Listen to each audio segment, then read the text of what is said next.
Անի Երանյանը շարունակում է մնալ ամենաքննարկված մեդիա դեմքերից մեկը հայկական շոու բիզնեսում։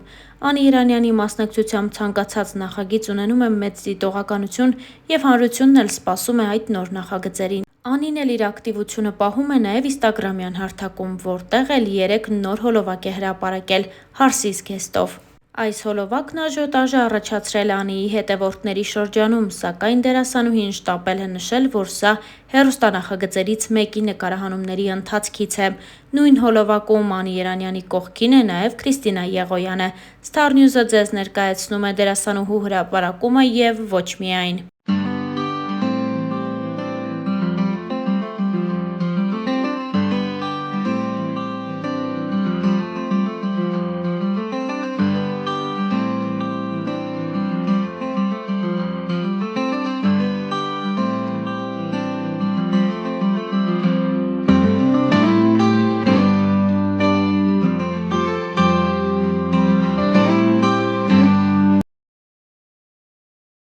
Այս տարիների ընթացքում Անի Երանյանի կյանքի պատմությունը ամենաքննարկվածն է և սպասվածը հանրության կողմից։ Նրանք բոլորը սպասում են Անի Երանյանի կյանքում տեղի ունեցող որևէ փոփոխության, լավ կամ երբեմն նաև վատ։ Անի Երանյանը հաճախ նաև հարցազրույցների է մասնակցել ու պատմել իր կյանքի դժվար պահերի և պապիկի կորստի մասին։ Նա նշել էր, որ դա իր կյանքի ամենադժվար պահն է եղել։ Իմ կյանքի յուրաքանչյուր վատ շրջանից հետո հասկացել եմ, որ ուժեղ եմ։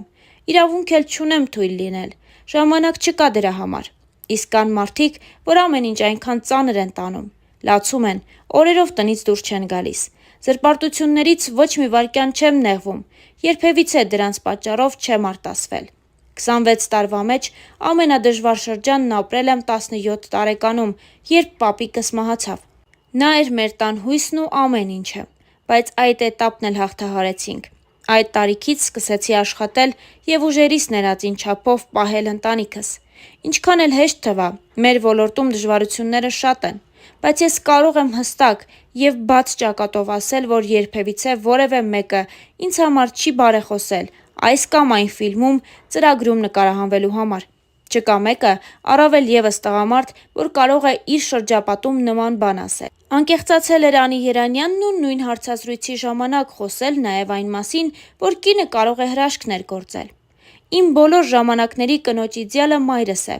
ինչպես և տղամարդու իդեալը հայրս։ Իսկ առհասարակ, իդեալիզմն ինձ համար չէ։ Կին լինելն արդեն տեսակ է։ Մի միտք կա, որը ռուսերեն շատ լավ է հնչում. «Для того, чтобы понять женщину, нужно ею быть»։ Իսկապես, կինը հրաշքներ է գործում։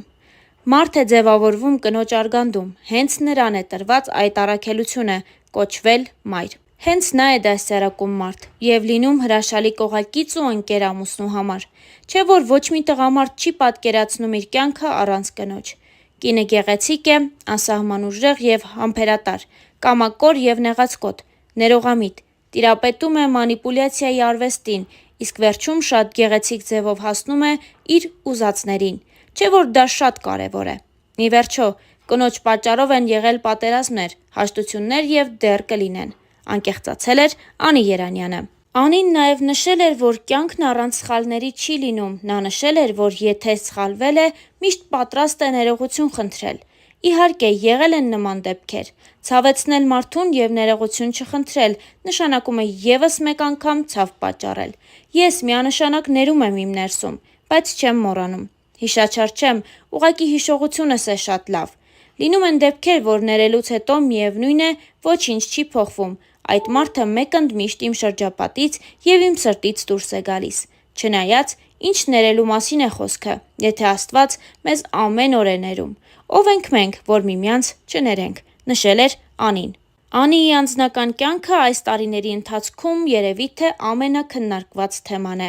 Անին նշում է, որ սերը երբեք չի մեռնում։ Այժմ էլ այն կարծիքին եմ, որ եթե սիրում ես, չես կարող մի օր արթնանալ և հասկանալ, որ զգացմունքն անհետացել է։ Պարզապես դիմացինի քայլերը շատ դանդաղ սպանում են քո սերը։ Դրա համար էլ կարծում եմ, որ սերը չի մեռնում, նրան սպանում են, նշել էր Անին։ Միևնույն ժամանակ դերասանուհին խոսել էր տանը մնալու կարծրատիպային մտածելակերպից ու նշել հետևյալը. «Դեռ չեմ մտածում ընտանիք կազմելու մասին, մամա դառնալու մասին, չնայած Մեկ-մեկ ուզում եմ 3-4 տարեկան երեխա ունենալ, սիրուն հագցնել, որևէ տեղ տանել։ Անձնական կյանքումս ամեն ինչ լավ է, բայց այնպես էլ չէ, որ վաղը կամուսնանամ։ Վաղ ամուսնության միակ դրական կողմն այն է, որ երիտասարդ ծնող ես լինում, ինչպես իմ ծնողներն են։ Դեռ պատրաստ չեմ դրան, իմ ազատությունը շատ կարևոր է, պաշտում եմ այն։ Շուշան տատիկս միշտ ասում է. «Քո հարսանիքն էլ տեսնեմ, Անի ջան, ու էլ ոչինչ չեմ ուզում»։ Ես էլ պատասխանում եմ, որ այդ դեպքում 50-ում նոր կամուսնանամ։ Չեմ վախենում տանը մնալուց, եթե չամուսնանամ, ուրեմն ինձ համար այդպես ավելի լավ է։ Երկրպագուների պակաս էլ չունեմ, բայց ամուսնական կյանքին պատրաստ չեմ, ներվ չունեմ, դեռ ժամանակը չէ։ Չնայած կնոջ համար աշխարհի ամենալավ հաճույքն է մայր լինելը։ Չկա կատարյալ մարդ, բոլորս էլ հարմարվում ենք միմյանց։ Այս ամենը Անին ասել էր տարիներ առաջ, իսկ ահա վերջին 2 տարվա ընթացքում անընդմեջ շրջանառվում է Անի Երանյանի և Մհեր Բաղդասարյանի սիրո գեղեցիկ պատմությունը։ Եվ իր վերջին հարցազրույցի ժամանակ Անին խոսել էր իր և Մհեր Բաղդասարյանի հարաբերությունների մասին։ Նույն հաղորդման ընթացքում Անին անդրադարձել էր նաև շատ այլ հարցերի։ Նա խոսել էր Միացյալ Նահանգներ տեղափոխվելու և իհարկե Հայաստանի և իր ընտանիքի հանդեպ անսահման կարոտի մասին։ Հաղորդավարուհի Ամալիա Հովհաննիսյանը հարցրել էր Անիի անձնական կյանքից և հատկապես նրա ու Մհերի հարաբերությունների մասին։ Անին այս թեմայով ասաց հետևյալը. «Ռեալիթի շոուի շրջանակներում մենք ցույց ենք տալիս այն, ինչ իրականում լինում է։ Այս ամեն ինչը հենց այդպես էլ սկսվեց։ Ոչ մի միտք չկար հաղորդում ունենալու մասին, ու հենց ասեկոսեների պատճառով էլ դա եղավ։ Երբ Մհերը համբուրեց իմ մայթն ու մենք էդ օրը պարեցինք, սկսվեցին խոսակցությունները։ Մենք էլ ասեցինք տեսնենք, ոնց է զարգանում այս ամենը։ Ու ստացվեց ռեալիթի շոու»։ Ամալիա Հովհաննիսյանը հարցը ուղիղ ձևակերպեց, հարցնելով արդյոք Անին զգացմունքներ ունի Մհերի նկատմամբ, թե ոչ։ Ես զգացմունքներ իհարկե ունեմ Մհերի նկատմամբ։ Ես իրեն շատ եմ սիրում և ինքն իմ համար շատ կարևոր մարդ է։ Բայց ճիշտ կլինի բոլոր պատասխանները թողնենք մեր հաղորդման մեջ, ինտրիգը կպահեմ, քանի որ մեր ռեալիթին դեռ չի ավարտվել և մեր վերջին կռվից հետո պետք է մարդիկ տեսնեն, թե ինչ կլինի։ Նշել էր Անի Երանյանը. «Մեզ մնում է հավելել միայն այն, որ ռեալիթի շոուն այդպես էլ կիսատ մնաց, և Անին ու Մհերը շարունակում են համատեղ տարբեր հրապարակումներ անել, որոնցից մեկը նույնիսկ կասկածի տեղիք է տալիս այն մասին, որ Անին ու Մհերն արդեն ամուսնացել են և ապրում են միասին»։ Մհերը մեկ անգամ իր հարցազրույցի ժամանակ նշել էր, որ այդ մասին խոսել չի ուզում, սակայն ինքը և Անին երջանիկ են, և լավ է, որ միասին են երջանիկ։